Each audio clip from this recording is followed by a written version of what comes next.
There we go. So we are now live on YouTube. Thanks, Richard, for joining me again, grabbing you back for a little chat about the Biometric Commissioner's report that came out in March, and then they did a little mini update in April. Can you tell me a little bit about the report? I mean, what is this commissioner? Because that's quite a new role as well, isn't it? It's fairly new. It was implemented as part of the Protection of Freedoms Act 2012. So we are going back around about 8 years now.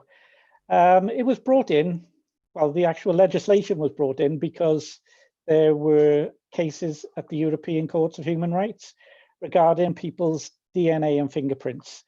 So at the time, the police in the UK were allowed to keep the DNA of fingerprints to anyone who was arrested, more or less until they die. So the legislation then was revised to say that those persons who were not convicted, who were found not guilty at court, or had their convictions as maybe a youth spent, then their DNA and fingerprints would be deleted, provided they didn't get into any more mischief. So the commissioner was brought in as part of that to oversee it, to make sure the police were doing what they said they would be doing. And they've also got a little bit of oversight as well for any biometrics, which is basically just fingerprints and DNA of persons that have been deemed a national security, not threat as such, but certainly of interest. So every year, as part of legislation, the Biometrics Commissioner needs to present a report to Parliament saying what's happened over the previous 12 months. Richard, I'm having a slight... Yeah, that's a... Yeah, you've frozen.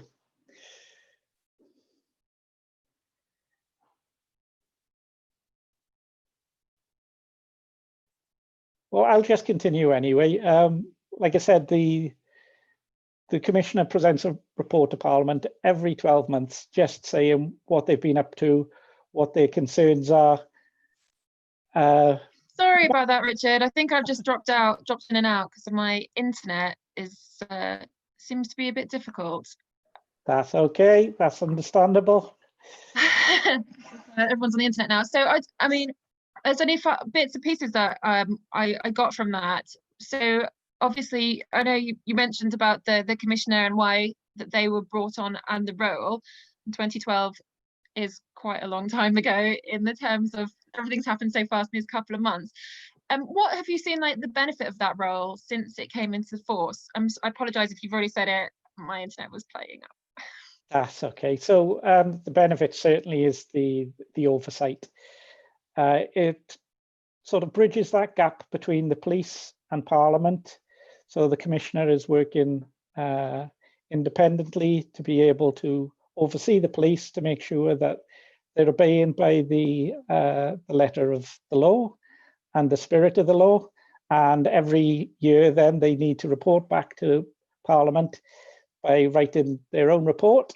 And that's what we've seen come out in the last few weeks, really. This particular report was obviously written before COVID, so they're talking about biometrics and its use in police forces nationwide and the Home Office. They aren't talking about track and trace. That's something a little bit different, isn't it? Yes. So the oversight of the Biometrics Commissioner is purely based on what was written in the Protection of Freedoms Act legislation. And that is to oversee the DNA and fingerprints in policing, and also look at national security determinations and keeping fingerprints for those. There are going to be other areas of government working with biometrics, whether they consider biometrics to be an application for part of the track and trace further down the line. I don't think it was a part of the original trial app that they brought out, but it certainly would allow for extra security then. But the Biometrics Commissioner wouldn't have any oversight on that unless there was another amendment to the law to be able to give them those responsibilities. I mean, I guess the last real amendment was the Freedom of Police Act, would be back in 2012. Is that the last amendment really to the big changes? There have been little amendments to the as far as the retention of fingerprints and DNA is concerned. There have been other amendments to PACE since that time. And I think the Biometrics Commissioner makes reference to certain parts of the law that has had an impact on fingerprints and DNA, mainly the bringing in of voluntary attendance as a way of dealing with people suspected or persons of interest involved in investigations. So what happens now, rather than people being arrested, the police might invite those persons to come into a station to be interviewed about a particular offence or investigation, and then they could be released whilst that investigation is underway until a decision is going to be made whether to proceed with some kind of charge or whether there's sort of no case to answer. So this causes a little bit of a problem, because the Police and Criminal Evidence Act 1984 allows any person to be arrested. You can have your fingerprints and DNA taken. They can be used to investigate that crime, but they will also go on the databases, and other crimes can be searched and investigated as part of that. Under voluntary attendance, you are not allowed to take that DNA and fingerprints without consent. So what we are finding is that fingerprints and DNA of persons coming in under the voluntary attendance scheme is not being routinely taken because the law's not there for them to allow it. And if further down the lines a person is charged or summoned, maybe over by letter, saying you were charged with this offence, you are now due to appear in court on this given date, then the police then have not lost the opportunity to take the DNA and fingerprints, but because they're not at a police station, it's not as easy and readily available as what it once was. So some of those opportunities are being missed, and the Biometrics Commissioner has raised that as a concern. It seems quite an obvious thing then, isn't it? It's like, obviously, if you can't use them, then why would you want to take them just to give maybe a suspect an opportunity to clear themselves? There seems to be a lot more downfalls to not taking. What do you know what the reason was behind getting VAs in the first place? Some of the issues, and I might not be totally correct on this, but sort of from what I can recall, there were a lot of people getting arrested, investigations, people being charged, put on bail for long periods of time. And that was a frustration, certainly for the government, that investigations were going on a number of months, maybe even a number of years, which were causing certainly issues with the bail process. So rather than go down that formal route, it seemed a more appropriate way to deal with persons that not necessarily suspects, or there isn't enough evidence, but they are persons of interest. So it's a sort of a better way of dealing with those persons. It's obviously a completely evolving premise with the biometrics. The more that we get new technology out there, and one of the Commissioner's reports and the report itself is talking about the Home Office and whether or not we could get access to databases. I mean, databases have been around, for a long time, not just the DNA one, but all the biometrics. You'd think that by this point we should be sharing with like Europol and Interpol and all of those. Do you think that the report didn't cover that enough?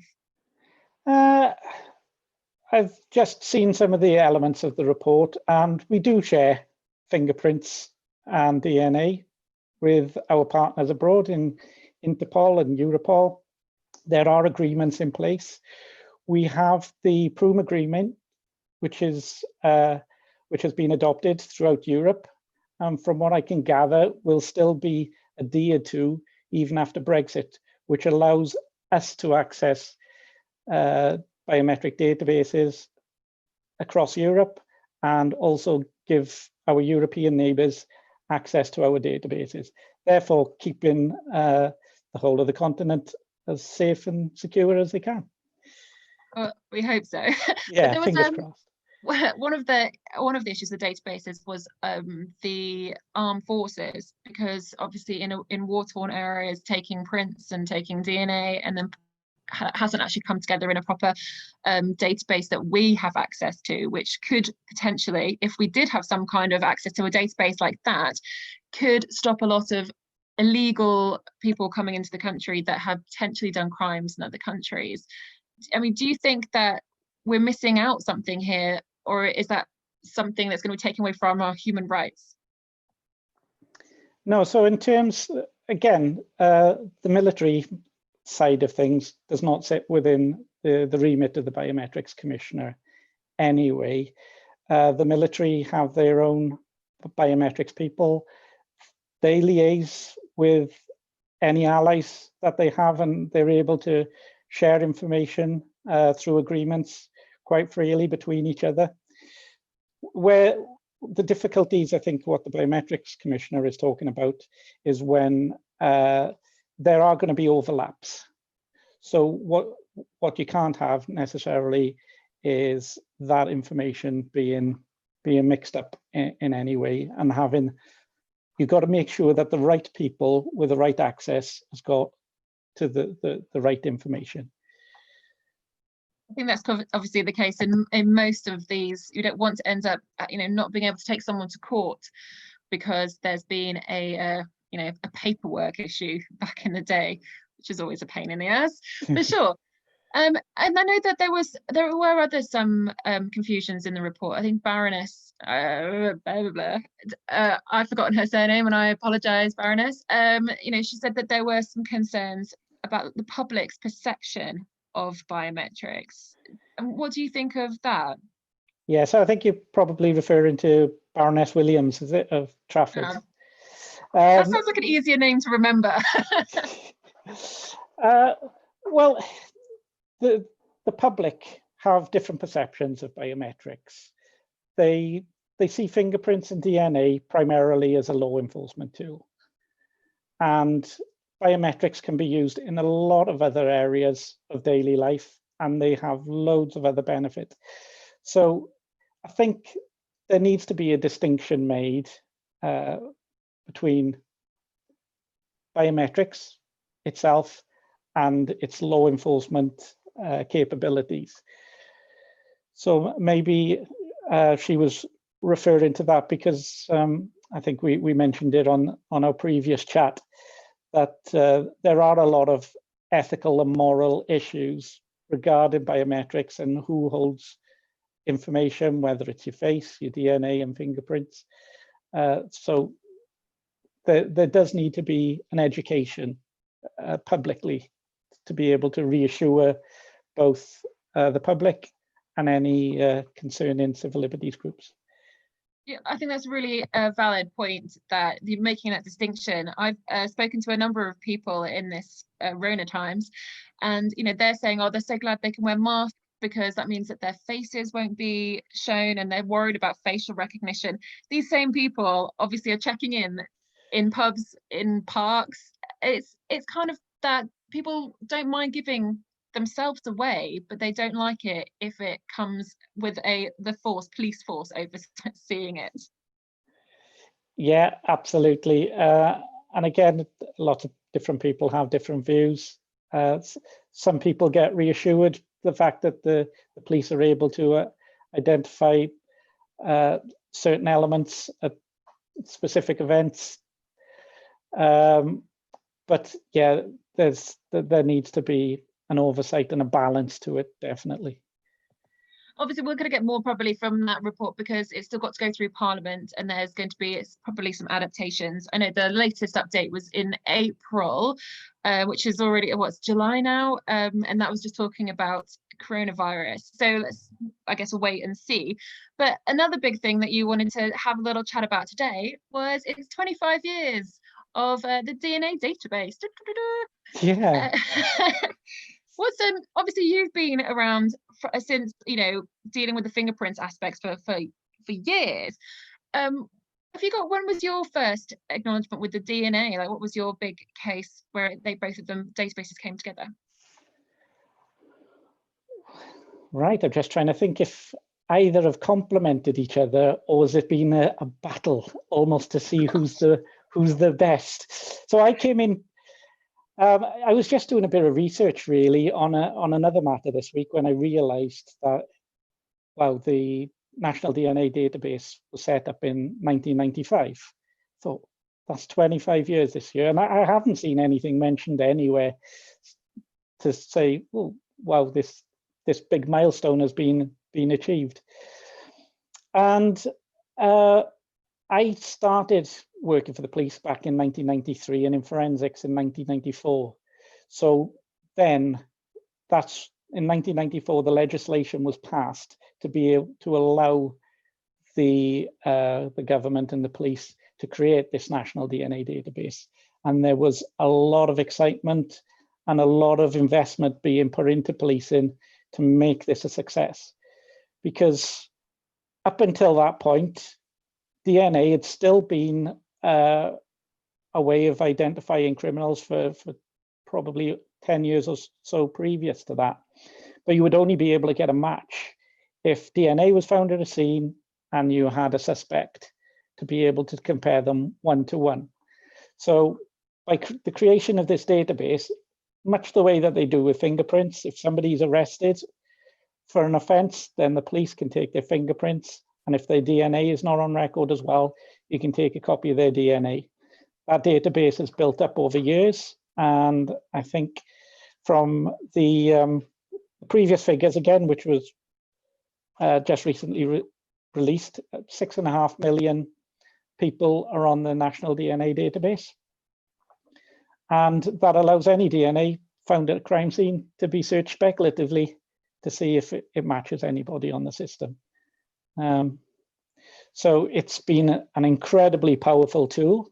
There have been huge number of benefits and positives and some real successes in the 25 years it's been in existence, not only because you're identifying criminals or potential suspects for a scene, but it's also been there to even exonerate people. We've seen some of the Innocence projects, maybe in the States, which obviously we were a front runner in terms of databases.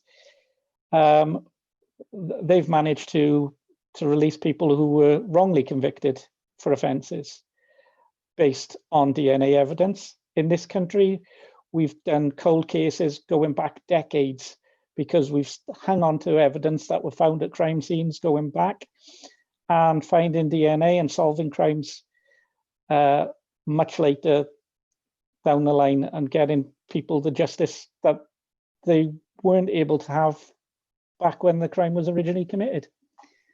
We've come so far with DNA as well. You know, now we're kind of coming to a point where we're trying to advance technology so that we can obviously have DNA quicker. And then there's obviously rapid DNA, which does the same thing for that one-on-one suspect. Yeah, that was we kind of had back in the day. But when people think about the using DNA, they will look at the history books and they'll go back and they'll say, oh, I remember back in 1980 something, then wasn't DNA used there? But you're not talking about DNA being used, you're talking about starting this database. But you've got a few good cases where DNA is being used, right? Yeah, I'm trying off the top of my head now, think locally then. So back in, I think it was 1995, there was a murder of a young girl in South Wales called Claire Hood. Their DNA found at the scene.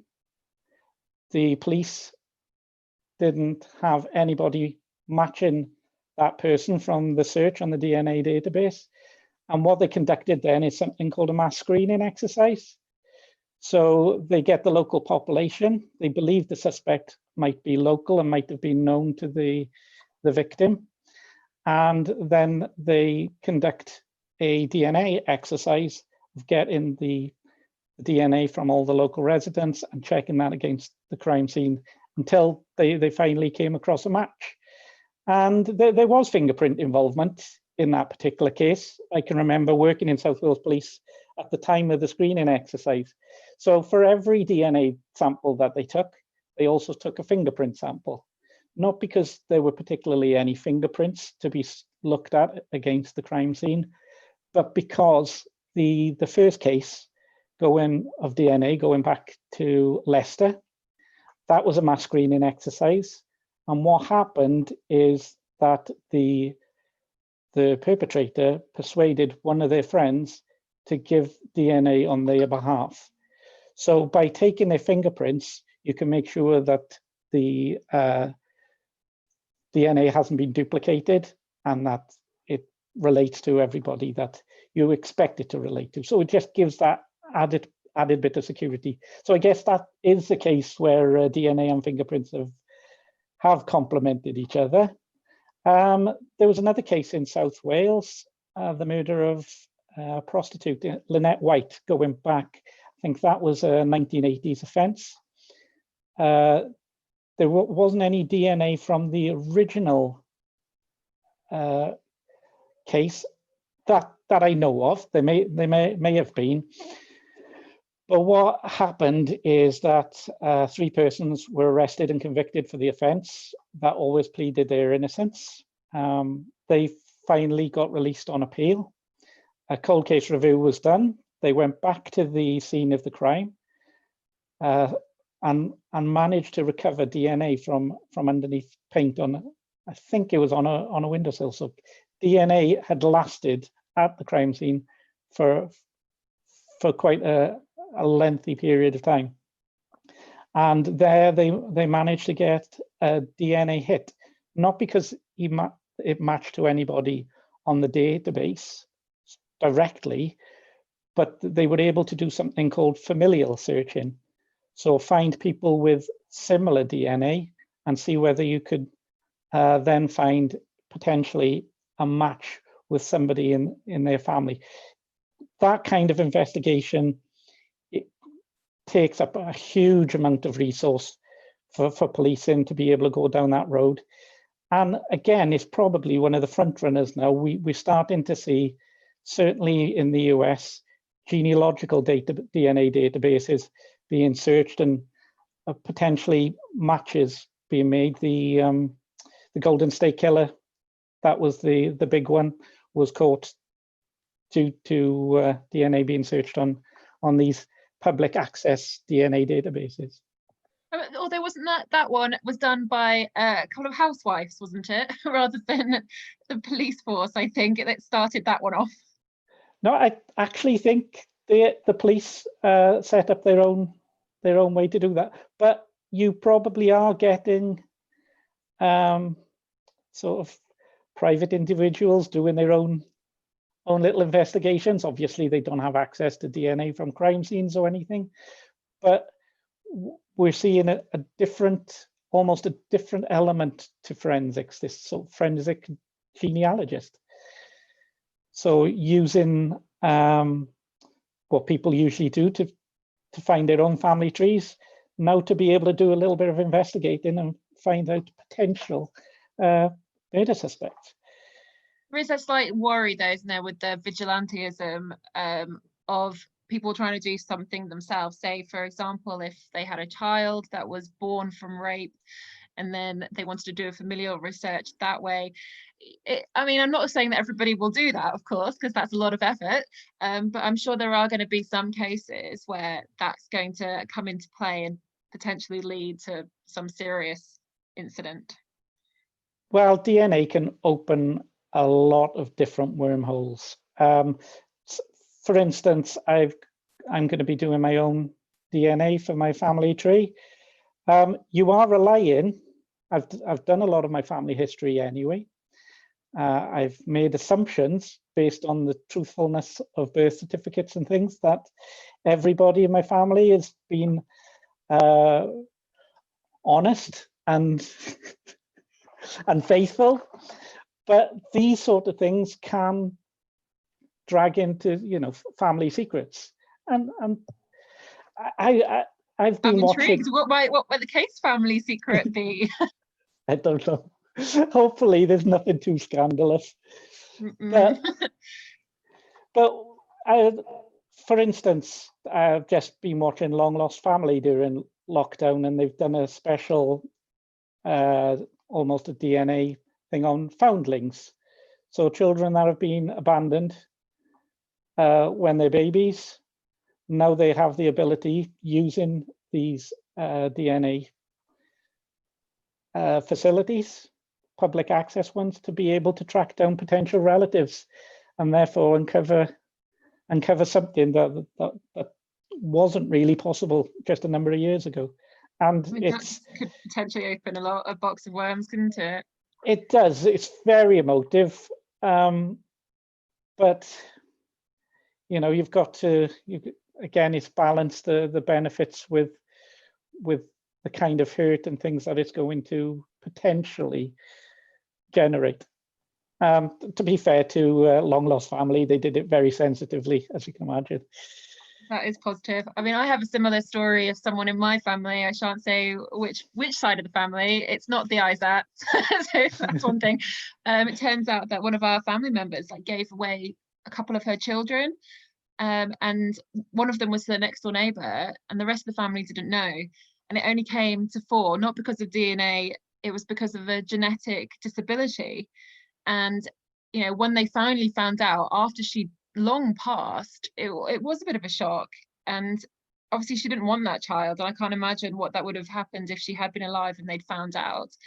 But that's something that people need to take on board, that even with these foundlings, or say if a child got put up for adoption, it's not, there's sometimes a reason behind, you know, why they were left or given away, and sometimes that's not something, as you rightly said, wants to be opened.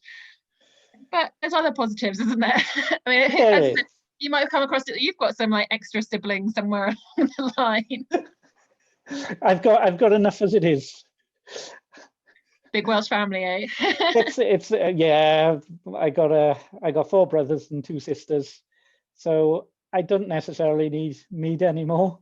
No, too true, too true. My inheritance is being dwindled enough as it is. Oh gosh, yeah, that's the thing. You know, unfortunately, too many. Maybe start a farm or something. But with DNA, as you said right at the beginning there, obviously cold cases are one of the biggest things that we have managed to use the database for. And you've got to give some credit, don't you, to the people back in the day, the crime scene examiners, the morticians, the police officers, who decided to keep hold of something that they couldn't use, than to come across it now. And even obviously there's a finite amount that you can use. You can double up and then make more DNA out of a small bit of DNA. But some people have to also realize that even though you've taken a swab, it may get disintegrated, or there could be other issues. I mean, do you know how many cold cases have been worked on using current methods? Is that too much? No, I haven't got a clue in terms of the number, but obviously once DNA was recognized as this new super tool that is available to police forces, they, again, like you said, we benefited on police investigations from years, decades past.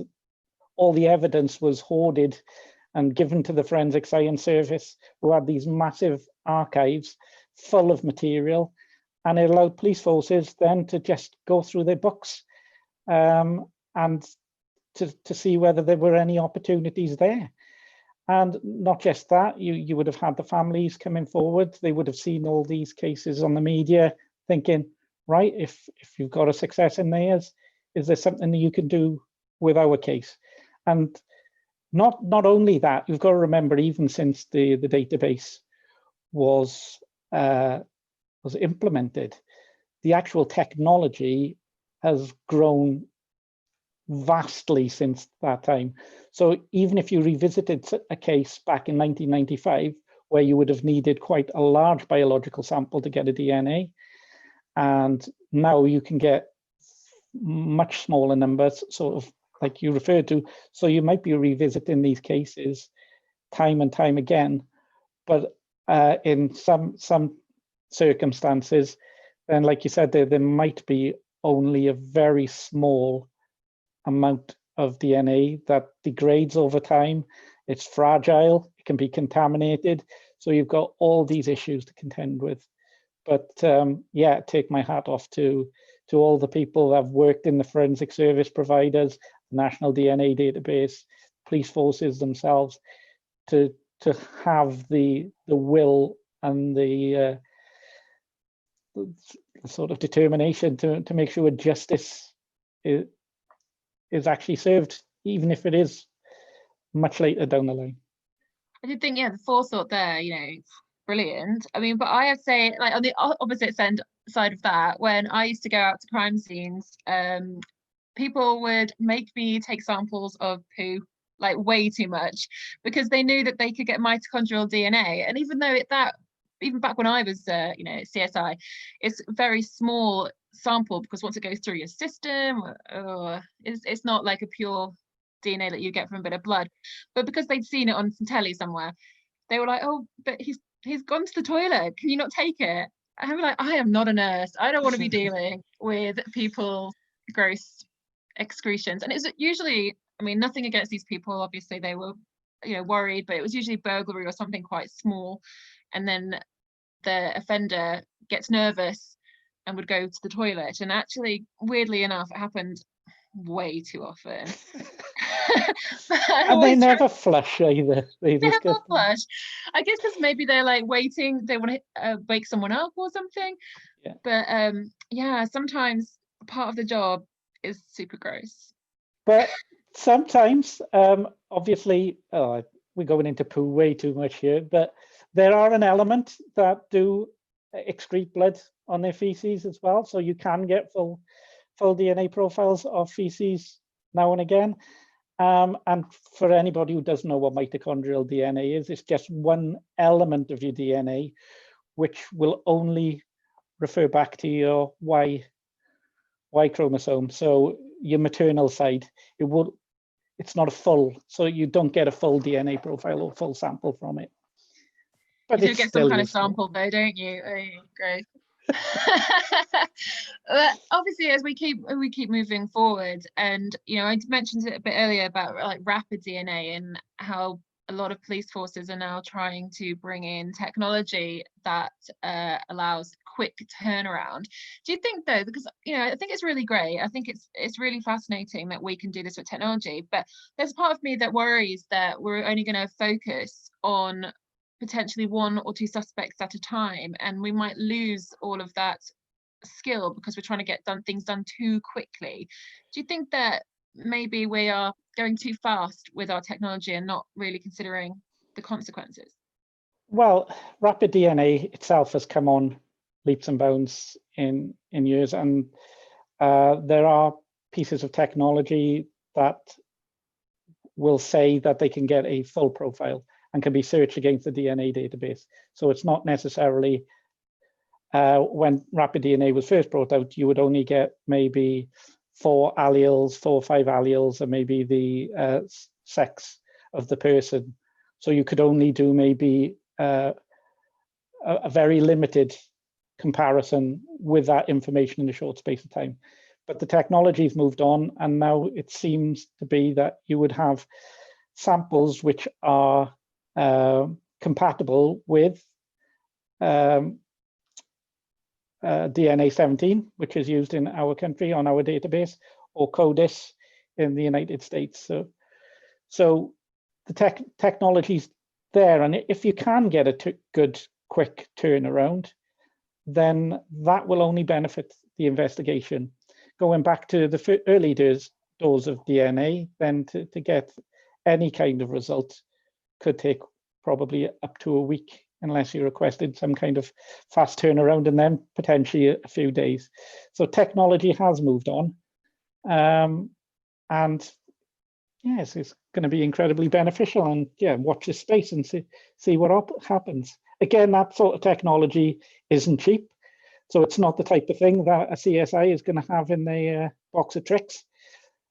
But for major cases or something back in the police station, you never know. Everything's got to also comply with sort of ISO as well. So all these considerations need to be taken into consideration. Well, I think that's the thing, isn't it? Is with a lot of the costs of any kind of crime scene examination, obviously looking at, whether or not you send blood to the lab isn't always a given thing, as it isn't always with, a lot of things. If you collect glass from a scene or a lot of trash that gets left lying around, it goes into the DP cupboard, but then that's it, gets lost forever. So it's not always the case that they will, perforce, will necessarily send off the DNA to be put in the database, especially not always in the UK, but definitely other countries. I know America doesn't always put their stuff in the DNA, and that's why they have quite a lot of backlogs. Do you think there should be some kind of law? What a law to make it send everything in? Well, the thing nice is, generalized law there. The thing is, like you said, every investigation costs money. These things aren't particularly cheap. You can recover as much as you want from a crime scene on the hope that something will turn back. So if it's what they call volume crime, low-level crime, such as a burglary, obviously it has massive impacts on the victims themselves. So to say it's not serious is, it's somebody's opinion. But you couldn't necessarily collect everything from that property and send it all off. So what each force has is usually a submissions criteria. They'll have a person back in the police force that will look at all the evidence recovered and make decisions and prioritize submissions as to what they think is going to be the best evidence. Because even if you link somebody to a scene of a crime, it doesn't mean they committed that. Things can be brought in externally to a crime scene and vice versa. So they have to look on what that evidence is likely to show them. Is there a credible defense that could be used if that match has been made? And yes, cost will come into it as well. But I've worked with a number of police forces, and if they believe that they can get some kind of result, more often than not, they do try their best. Of course, we're always giving them good credit. They get enough bad press. But when we just talked about earlier, you mentioned mass screenings there, and obviously like DNA was taken for, and I think the Yorkshire Ripper was another one when they did some mass screenings. But obviously people who volunteer, they don't get their DNA put in the database, do they? So when you say volunteer, are you talking about a mass screening exercise? A mass screening. Right. So what happens with mass screening exercises is that you need to get public buy-in. You want everybody to be forthcoming in giving, whether it's DNA or fingerprints for a mass screening exercise. One of the crucial parts of that sort of public exercise is to demonstrate that we hold this DNA. It will be searched only against this offence. It will not be held on any other database, and they will all be destroyed after they've served their purpose. It's the same if you attended a crime scene and you needed to take elimination prints of the people at the scene, then you could take their DNA, you could take their fingerprints. The law around those samples is that once they fulfill their purpose of being checked against that scene, then they will be destroyed. Making sure that people don't feel that they're going to have something on records forever. I mean, obviously, don't commit a crime. Also, top tip there for those people. But DNA has, although we have, you were talking about the database and we were talking about how technology has come really far, there's not really much new information that we've learned from DNA, is there? There's always different research going on in terms of DNA. You can get a lot of information from DNA. I haven't been involved in any of that research, so I'm finding it difficult to say something that will be probably wrong. But if you can imagine, DNA holds your building blocks of how you were made. It will determine your hair color, your eye color, how tall you're going to be, your build. It's got all this information in it. So if that can be harnessed and used as an investigation tool, then this is the type of research that could bring some benefits further down the line. It'll be interesting when then you kind of then go into that genetics debate that we had last time, which we're not going to go back into because both of us aren't experts on DNA and whether or not genealogy and eugenics is really something to be discussed on a bedroom talk chat. Yeah, get a proper DNA person in. Yeah, but just going a little bit back to right back to biometrics and fingerprint biometrics. I know that there has been a bit of a differentiation between the forces in the UK and the Home Office and Border Force. There are so many different techniques that are being used across the UK. Do you think that because we're all so disparate that we should be coming together a bit more to have a standardized fingerprinting biometric technique? They're not as disparate as you probably imagine they are. Fingerprints has been in use for over 100 years. We all do things more or less the same way. There are local nuances to how different CSIs and different fingerprint bureaus process their work. All these processes now are being documented as part of ISO accreditation. And there is a drive. There's currently a transforming forensics program in existence, which is trying to bring all the work of forensics, both from a private sector and policing, together to have some more consistency and to be able to get the benefits of everybody working together. Well, let's hope that we definitely can all work together to put more criminals away, although whether or not that's going to stop people from committing crimes, we still haven't figured that one out yet, have we? We'll get there eventually. Well, Richard, I think that's all we've got time for today, really. Unless you have anything that you want to add about the report or the DNA database? No, just like I said, I think they're.